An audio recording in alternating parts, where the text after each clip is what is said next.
Baik, di sini saya meminta bantuan ChatGPT. Baik, di sini saya meminta bantuan ChatGPT untuk mencarikan saya referensi jurnal Q1 mengenai analisis ikatan, pengikatan, dan isomerisme yang memengaruhi aktivitas dan eliminasi berbagai obat. Telah diberikan referensi oleh ChatGPT, saya memilih jurnal yang berjudul Menisoso-isoporpin A novel oxoisoporpin alkaloid from Menispermia inhibits inflammation by targeting PDE4B. Sebagian besar yang terdiri dari total alkaloid MR telah digunakan secara klinis di Tiongkok untuk pengobatan penyakit inflamasi, termasuk faringitis, bronkitis, dan tonsitis, sehingga menunjukkan bahwa alkaloid MR ini memiliki potensi yang sangat menjanjikan untuk pengembangan terapi antiinflamasi. Di dalam jurnal ini juga disebutkan bahwa PDE4 merupakan superfamili enzim yang bertanggung jawab untuk hidrolisis pembawa pesan kedua siklik adenosin monofosfat atau CAMPI dan siklik guanosin monofosfat, di mana molekul-molekul ini sangat penting untuk regulasi proses inflamasi. Dari pernyataan tersebut, muncullah rumusan masalah, di mana saya meminta bantuan ChatGPT untuk menganalisis rumusan masalah pada jurnal tersebut, yakni berupa bagaimana senyawa MA berinteraksi dengan target biologis PDE4B dan bagaimana mekanisme tersebut menghasilkan efek antiinflamasi.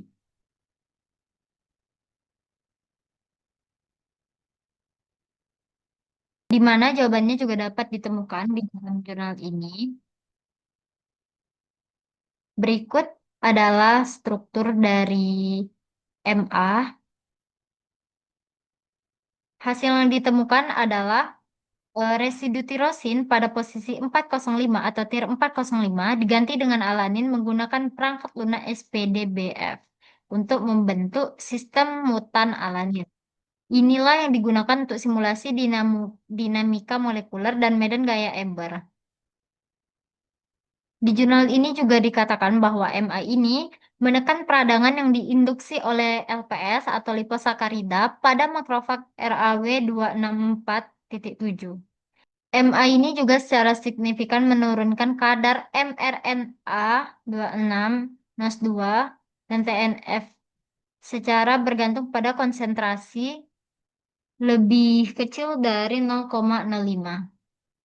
Nah, dari hasil ini menunjukkan bahwa MA ini dapat menghambat peradangan yang diinduksi LPS pada sel tersebut, yang menunjukkan potensi aplikasinya dalam pengobatan penyakit inflamasi dan modulasi respons imun. Dan pengobatan dengan MA ini di dalam jurnal ini disebutkan juga menghasilkan perubahan pada 203 gen dibandingkan dengan kelompok model. Dengan 3 gen menunjukkan peningkatan ekspresi dan 200 gen menunjukkan penurunan ekspresi. Oleh karena itu, PDE4B ini juga difokuskan karena hasilnya menunjukkan bahwa efek antiinflamasi MA pada makrofag RAW 264.7 sangat terkait dengan fungsinya, yang mengindikasikan bahwa MA dapat memberikan efek antiinflamasi dengan menghambat aktivitas PDE4B. Dalam gambar ini ditunjukkan, yakni analisis RNA ini mengungkapkan sifat antiinflamasi MA terkait dengan PDE4B. PDE4B inilah menunjukkan spesifisitas yang tinggi dalam mendegradasi CAMPI dan peningkatan kadar CAMPI yang dihasilkan dari penggunaan inhibitor PDE4B memainkan peran penting dalam menghambat pelepasan faktor inflamasi dari sel makrofag itu sendiri. Nah, senyawa MI ini berinteraksi dengan target biologis PDE4B melalui mekanisme pengikatan spesifik pada situs aktif enzim. Berdasarkan hasil molecular docking tadi, MA ini menunjukkan afinitas yang kuat terhadap residu asam amino penting dalam dominan katalitik PDE4B. khususnya melalui interaksi hidrofobik tadi dan ikatan hidrogen pada situs seperti TIR 405 yang telah saya sebutkan sebelumnya.